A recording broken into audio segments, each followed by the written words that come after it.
Salut à toutes et à tous et bienvenue dans ce nouveau numéro de Top Sport. Nous sommes cette semaine sur la glace de la patinoire de l'Iceberg où le cueilleur de l'Étoile Noire que vous voyez derrière moi viennent de remporter une très belle victoire contre les ours de Villard-de-Lans. Les choses sérieuses commencent, il ne reste plus que 2 matchs de saison régulière avant les playoffs. Les choses sérieuses véritablement du championnat. On va parler de la saison de l'Étoile Noire dans quelques instants. On passera bien sûr en revue l'actualité du sport alsacien de ce week-end. Mais on va commencer par la fin d'une très belle aventure, celle des footballeurs, des jeunes footballeurs de Geispolsheim. Et c'était un des 2 derniers clubs alsaciens qualifiés en Coupe Gambardella, la petite sœur de la Coupe de France pour les jeunes. Ils avaient tiré le gros lot, la JO Auxerre, le centre de formation, une des toutes meilleures équipes de jeunes de France. Ça a été évidemment très compliqué, ça se passait ce samedi après-midi à Geispolsheim. Regardez. Il y a la magie de la Coupe de France, il y a aussi celle de la Gambardella.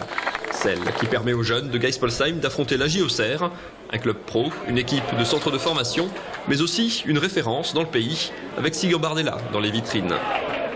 Alors forcément, il n'y a pas vraiment eu de match, seulement l'impression d'avoir pris un train dans la figure. C'est un autre monde, c'est tout à fait un autre monde par rapport à nous, par rapport au football que nous on joue, quoi. C'est plus physique, c'est plus rapide, faut regarder, on a suite un bonhomme derrière nous, faut se méfier de tout. Le but encaissé dans les premières minutes, ça fait mal.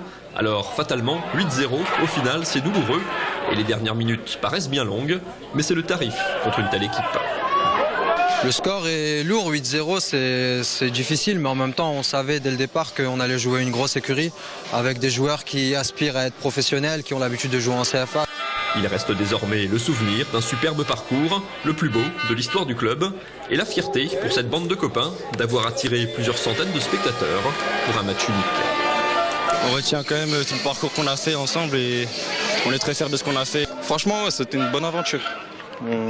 Dommage qu'on n'ait pas fait cet exploit. Geispolsheim éliminé, il n'y a donc plus qu'un seul club alsacien qualifié pour les 16e de finale, le Racing, vainqueur de Dijon 1-0. Allez, retour sur la glace de la patinoire de l'Iceberg. C'est l'heure d'ouvrir la page hockey sur glace. Les hockeyeurs strasbourgeois ont battu Villard-de-Lans ce week-end à 2 matchs de la fin de saison régulière. Avec les playoffs en ligne de mire, on va faire le point sur la fin de saison de l'Étoile Noire. On recevra tout à l'heure Daniel Bourdage et Eli Marcos, le capitaine de l'Étoile Noire. On commence bien sûr par le résumé de cette rencontre. Les images sont signées Anthony Ludwig. Il fallait gagner pour valider le billet pour les playoffs. L'Étoile Noire l'a fait en y ajoutant la manière. 6e de Magnus, les ours de Villard-de-Lans dominent le début de partie. Et peu à peu, l'Étoile Noire prend le match à son compte et ouvre la marque après 12 minutes de jeu par son attaquant canadien Sébastien Trudeau. Les Strasbourgeois vont prendre le large dans le 2e tiers-temps. Villard multiplie les fautes et donc les pénalités. Et sur l'une de ses supériorités numériques, Yann Siboula en pivot double la mise pour les Alsaciens. 2-0 et 3-0 dans les dernières secondes de cette période sur ce lancer d'Eli Marcos, à nouveau en supériorité numérique.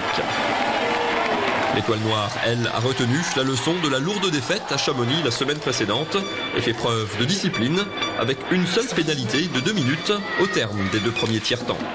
Dans le 3e tiers, les Alsaciens sont toujours aussi appliqués et sur ce contre, au terme d'un 1-2 parfait, Julien Correa plie le match après seulement 2 minutes de jeu avant que Matt Layal ne trouve la lucarne pour le 5-0. La suite et la fin sont moins belles. Les Strasbourgeois répondent à quelques provocations et Villard évite le blanchissage en marquant à 6 minutes de la fin. L'Étoile Noire assure ainsi sa place en play-off.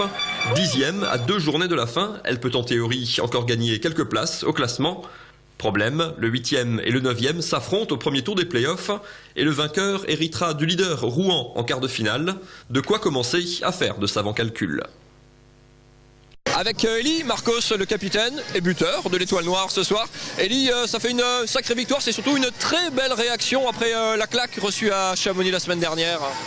Ouais, c'est sûr qu'on a pris une valise à Cham, mais bon voilà, on a pris beaucoup de tôle, on n'était pas dans notre match. Là ce soir, on a patiné, on a mieux joué, et du coup c'est l'adversaire qui a pris des pénalités, et on a su en profiter au bon moment, je pense. C'est une victoire qui éclaircit un petit peu l'horizon, sachant que c'est très serré en milieu de tableau. Vous êtes les premiers à jouer en plus, donc on n'a pas tout à fait de verdict. Ça sent quand même la fin de saison régulière, ça a un parfum particulier pour les hockeyeurs. On attend ces playoffs, on cherche à mieux se placer. Je ne dis pas que c'est maintenant que ça commence, mais il y a un vrai sel particulier maintenant. Là pour maintenant, on verra où on se situe à la fin de saison. Il reste 2 matchs, voilà, on va faire en sorte de faire des gros matchs et puis se préparer le mieux possible pour les playoffs. Mais voilà, là l'objectif de ce soir c'était de gagner pour avoir une place assurée en playoffs. C'est fait, maintenant voilà, les deux prochains matchs de championnat, ça va être pour continuer à progresser, voir où il faut qu'on fasse attention et pour arriver au top au moment des playoffs. On rappelle qu'évidemment, mieux on est classé, meilleur a priori est l'adversité en play-off. Il reste 2 matchs, comme dit, pas facile forcément. Un derby à jouer à Épinal, la réception de Briançon. C'est quoi l'ambition sur ces 2 matchs? L'ambition, c'est de gagner. Je veux dire, on va pas aller là-bas en disant bon, maintenant on est qualifié, on s'en fout. Non, surtout que Épinal, cette année, ils nous ont battus à chaque fois qu'on les a rencontrés, que ce soit en prépa ou en Coupe de la Ligue, championnat. Je pense qu'on a joué il y a longtemps contre eux, on a progressé je pense depuis et voilà, on va voir justement s'il y a effectivement eu une progression et si on est capable de les battre aujourd'hui. Et puis pareil pour Briançon, c'est la première équipe qu'on a rencontrée, on a pris 5-1 chez eux. Voilà, on va faire en sorte que ce ne soit pas la même limonade à domicile. Merci beaucoup Elie, la suite avec Daniel Bourdage, le coach de l'Étoile Noire. Avec Daniel Bourdage, entraîneur. Soulagé, Daniel, d'assurer cette place en play-off à 2 journées de la fin. Vous disiez, c'est un poids en moins quelque part. Oui, soulagé parce que, comme vous le savez, maintenant on aura une trêve d'une dizaine de journées et ça aurait été effectivement assez difficile et douloureux d'attendre encore 10 jours pour savoir si oui ou non on est qualifié en play-off.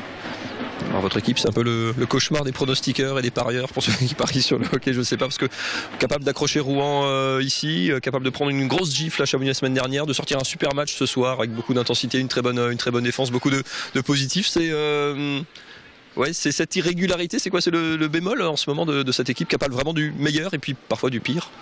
Je suis d'accord, mais je pense que j'ai essayé on a regardé un peu les statistiques, essayé de comprendre ce qui s'était passé à Chamonix, puis aussi lors des matchs où on a pris des petites fessées.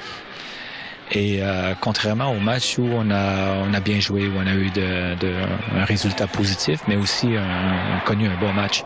Et j'ai remarqué que tout était relié à la discipline. On n'a pas été très discipliné à Chamonix, souvent pénalisé. Que ce soit justifié ou pas, il faut pas s'attarder trop à ça. Il faut simplement dire qu'on a été indiscipliné. Et à partir de là, j'ai remarqué que dans les 5 derniers matchs, on avait pris 36 prisons. Donc 72 minutes de punition. Et contrairement, on a joué 20 minutes, on a eu 20 power play. Donc c'est évident qu'on ne se donne pas beaucoup de chance. Et ce soir, pour les 3 derniers matchs, c'est notre objectif, c'est d'être vachement discipliné, prendre moins de punitions que l'adversaire et une grosse concentration sur la défense. Des occasions, on en a. Il faut être patient et ce soir, c'est ce qu'on a essayé de mettre en œuvre et on va continuer de cette façon-là.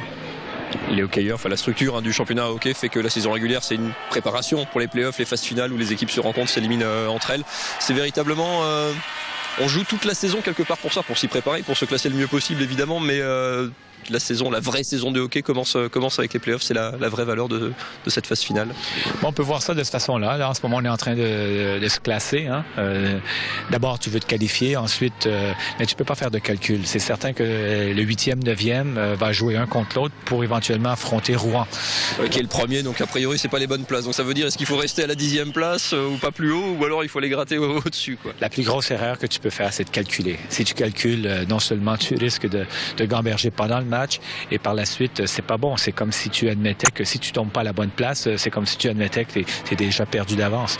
Et il y a aucun autre objectif que de gagner la coupe. Donc s'il faut battre Rouen au premier tour, autant les prendre au premier tour. Et surtout pas faire de calcul.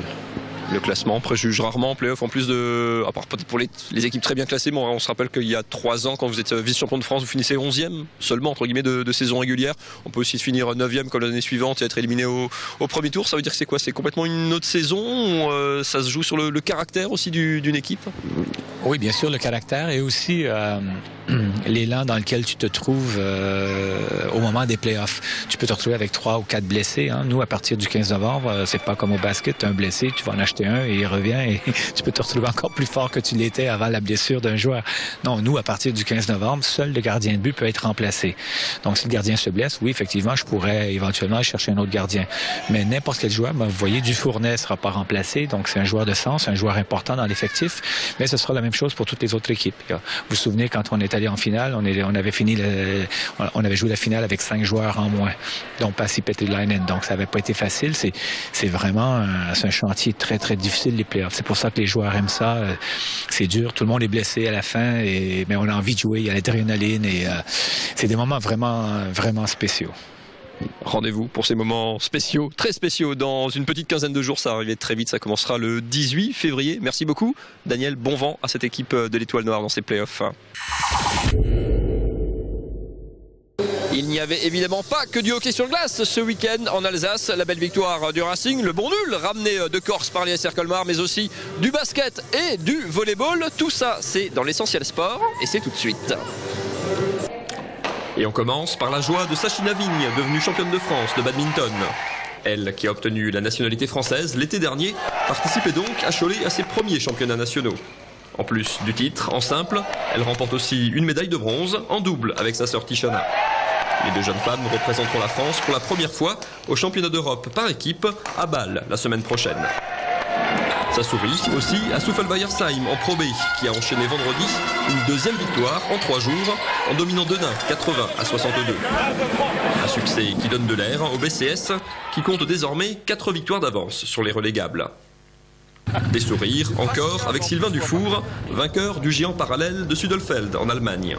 C'est la 2e victoire de l'Alsacien sur le circuit mondial cette saison. Déjà vainqueur de la Coupe du Monde en slalom, il se positionne comme l'un des grands favoris aux Jeux Olympiques de Sotchi.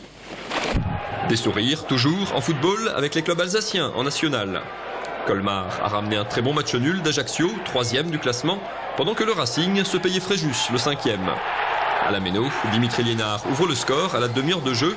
En 2e mi-temps, la nouvelle recrue Alexandre Mendy obtient un penalty sur son 2e ballon. Penalty transformé par Benjamin Gengini pour une victoire de 0. Au classement, le Racing reste 14e, mais compte désormais 5 points d'avance sur les relégables. Colmar est 8e avec 26 points. Et pour ne pas changer, on termine avec des sourires pour les volleyeuses mulhousiennes, vainqueurs sur le parquet du Hainaut 3-7-0. Déjà victorieuse en Coupe de France quelques jours plus tôt, ce succès permet aux Orinoises de reprendre la 2e place du championnat. Et les Mulhousiennes qui joueront ce mardi soir leur quart de finale aller de Coupe d'Europe, déplacement chez les Slovènes de Kamnik. Match retour, notez-le, au Palais des Sports le mardi 11 février. Prochain coup d'envoi à 20h. C'est la fin de ce Top Sport. On se retrouve bien sûr lundi prochain pour une nouvelle émission. On se retrouve également sur internet www.alsace20.tv pour le live ou la vidéo à la demande. Et moi, j'aurai le plaisir de vous retrouver jeudi soir 19h40 pour Club Racing. Le Racing qui reçoit Ajaccio vendredi soir à la Méno. Excellente semaine à toutes et à tous. Salut.